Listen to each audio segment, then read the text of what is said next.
Dhaabbanni Suudi Arabiyaa Riidsii Weengeet jedhamu buufata Jabuutii Taajuraa waggaa 30 abbummaa isaa jala oolchuuf Jabuutii wajjin waliigaltee mallatteessuun dhagahame. Dhaabbanni buufata galaanaa kun meeshaalee gara Afarii fi Tigraayin Itoophiyaa seenaniif caalni mijeessaa jaamee eegama. Biyya Maalii keessatti hanqina boba'aa mudateen mootummaan Maalii 72 manneen barnootaa guutuu biyyattii keessatti cufuun dhagahame. Paarlaamaan Jabuutii daangeffama umrii qaadhimamtoota filannoof dhiyaatanii kaa'ee filannoo pirezidaantummaa barana irratti daangeffama umrii kaasuun dhagahame. Mormitoonni mootummaa Itoophiyaa kanneen biyya alaa jiran kanneen saba Amaaraa fi Tigree himatan Itoophiyaatti hokkarree akka ka'uuf dippiloomaatota Eertiraa Ameerikaa jiraataniif yaamicha dhiyeessaniin dippiloomaatonni Eertiraa Ameerikaa jiraatan kunneen yaamicha mormitoota kanaa qoffisuun dhagahame. Daawwattoota hordoftoota Lammii Miidiyaa nageenya keenya bakka jirtan maratti isin dhaqqabuu isiniin jenna. Kanneen asii olitti dhageessan hangafoota oduu teenyaa irraati amma bal'ina oduu isiniif dhiyeessa. Dhaabbanni daldalaa Suudi Arabiyaa Riidsii Weengeet jedhamu buufata doonii Jabuutii Taajuraa waggoota 30 dhufaniif abbummaa buufatichaa fudhachuuf abbaa taayitaa buufataa fi naannolee qaraxa irraa bilisaa Jabuutii wajjin waliigaltee mallatteessuun dhagahame. Akka marsariitiin odeeffannoo Maritime Executive gabaasetti waliigalteen kun ergaa biyyoonni lameen bitootessa bara 2025 dhimmoota sochii galaanaa fi loojistiksii irratti waliigaltee taasisan hordofuun kan ifoome ta'uun gabaafame. Akka gabaasni beeku mul'isutti waliigalteen tun kaayyoo tajaajila geejjibaa gama hundaa kaaba Jabuutii fi Itoophiyaa jidduu babal'isuu waliinis kan wal simu ta'uun gabaafameeti jira. Torbee dabree korporeeshiniin baaburaa Itoophiyaa daandii baaburaa saraarota akka Taajuraa, Assaabii fi Masowaan wal qunnamsiisuu ijaaruuf piroojeektii doolaara biiliyoona takka qabxii 58 akka isa barbaachisu ifoomsu gabaasuun keenya ni yaadatama. Buufatawwan kunneen naannolee kaaba Itoophiyaa kan jiru hoggaa ta'u naannolee albuunni pootaashii keessaa bahuu fi dhaabbilee oomisha alatti erguuf kaayyeffatan hojjetaniif carraa bareedaa uumuunis ibsamee jira. Buufanni doonii bara 2025 ijaarame kun buufata doonii Taajuraa kaayyoo buufata bu'uuraalee misoomaa kaaba Jabuutii babal'isuu jalatti buufata doonii ijaarame ta'uun isaati. Buufanni doonii kun oomisha pootaashii Afar keessaa baafamuu fi ala ergii horii dhaabbii Itoophiyaa kan keessummeessu ta'uun ibsamee. Waliigalteen dhaabbanni Suudi Arabiyaa buufata galaanaa Taajuraa bulchuuf taasise kun naannootti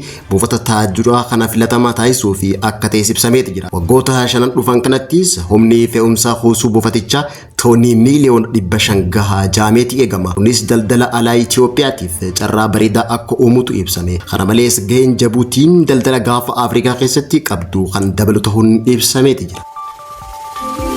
Biyya Afrikaa dhiyaa Maalii keessatti sababa hanqina boba'aa mudateen waxabajii 27 hanga adoolessa bultii 9 bara 2025tti sirni baruu fi barsiisuu hundi akka addaan citu ministeerri barnootaa biyyattii Ahmaduu Saaveneen ibseeti jira. Manneen barnootaa sababa hanqina boba'aa mudateen waxabajii 27 hanga adoolessa bultii 9tti cufamu gaafa adoolessa bultii 10 irraa kaasee ni banamaa jaameeti eegama. Maalii keessatti hanqina boba'aa addatti magaalaa guddoo Baamaakotti torbaan hedduu lakkoofsisuu fi gareewwan hidhatan daandiiwwan boba'aa taankii cufuun dhagahame. Baamaakoon haala hin baratamneen mormiin jabaan kan isii mudate yoo ta'u geejjibni uummataatii fi tajaajilli taaksis yeroo ammaan tana guutumaan guututti addaan cituun gabaafameeti jira. Barsiisonni fi barattoonni mooraa gahuun waan hin dandeenyeef yuunivarsiitiiwwanii fi kolleejjiiwwan cufamaniiti jiru. Imbaasiiwwan Ameerikaa sababa hanqina boba'aatii fi yaaddoo nageenyaa cimaa ta'een dippiloomaatonni barbaachisoo hin taanee fi maatiin isaanii Maalii gadhiisanii akka bahan ajajuunis ibsameeti jira. Paarlaamaan Jabuutii daangeffama umrii biyyaa ittiin bulchan pirezidaantii Jabuutii Ismaa'il Omar Geellee irraa kaasuun dhagahame. Paarlaamaan Jabuutii sanbata dabree sagalee guutuun daangaa umrii pirezidaantummaa kaasuun hoogganaan Jabuutii Ismaa'il Omar Geellee marsaa jaffaaf dorgommiif akka karaan saaqamuuf ibsame. Afrikaa keessatti kan baratame pirezidaantonni Afrikaa hedduun daangaa umrii malee hanga du'aatti biyya kan bulchan yoo ta'u kanaafis pirezidaantiin Zimbaabuwee Roobert Mugabe fi pirezidaantiin Kaameruun umrii waggaa 92 keessatti filannoo pirezidaantummaa mo'adheetiin jira jechuudhaan waggaa 44 isaadhaaf biyya bulchuu itti fufe hangafoota yoo ta'an akka Itoophiyaattis Empaayer Haile Sillaaseen aangoon waaqarraanaaf kennamti jechuudhaan Itoophiyaa waggaa 43f bulchaa turuun ni yaadatama. Jabuutiin eega bara 1990 kolonii Faransaay jala walaba baate waggaa 34 oliif mootii tokkoon bulaa kan jirtu yoo ta'u biyyi xiqqoon gaafa Afrikaa buufata doonii guddaa buufata waraanaa Ameerikaa fi Faransaay akkasumas Chaayinaa keessummeessu ta'uu isiiti. Herri mootummaa Jabuutii akka ibsutti Ismaa'il Omar Geellee waggaa 75 fi waggaa 77 isaaf akka itti fufu kaa'eeti jira.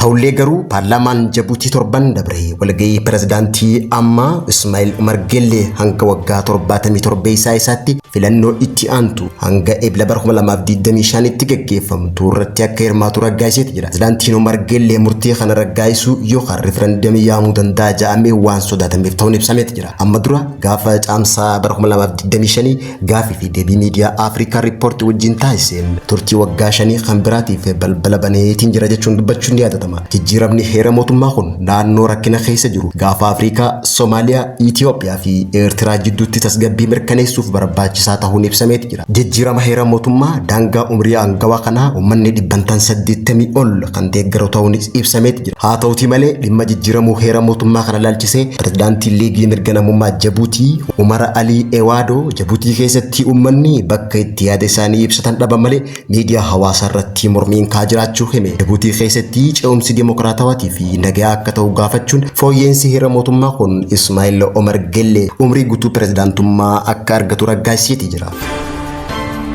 Mormitoonni mootummaa Itoophiyaa kanneen biyyoota Awurooppaa fi Ameerikaa keessatti argaman Itoophiyaatti hokkarree akka ka'uudhaaf dippiloomaatota Eertiraa kanneen Awurooppaa fi Ameerikaa jiraataniif yaamicha dhiyeessan. Dippiloomaatonni Eertiraadhaa yaamicha kanneen kuffisuun dhaga'ame. Dippiloomaatonni imbaasii Eertiraa Ameerikaatti argamu Daawit Hayileetii fi Yohaannis Kifilee torban dabre Meerilaanditti namoonni dhuunfaa kanneen mootummaa Itoophiyaa morman dippiloomaatota kanneen wajjin walgahii ta'aniin yaamicha Itoophiyaatti hokkarree akka ka'uuf deeggarsa dabalataa mormitoota irraa dhiyaateef kuffisuun isaanii gaafata.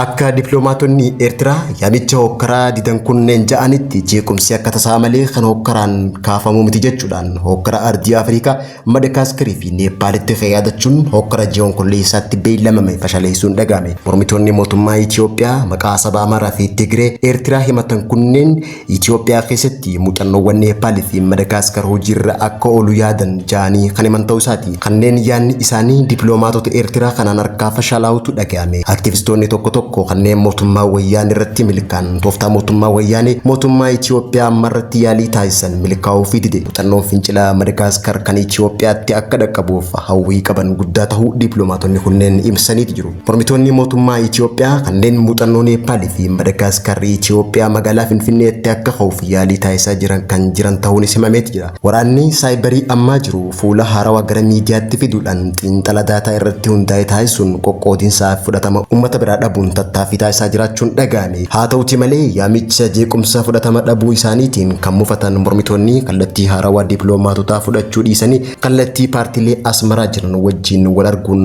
akka mari'achuu barbaadanis ibsamee jira. Gaafiin isaanii dippiloomaatotaan fudhatama dhabe walgahicha irratti waliigaltee malee addaan citiyuu Itiyoopoostii gabaasee jira.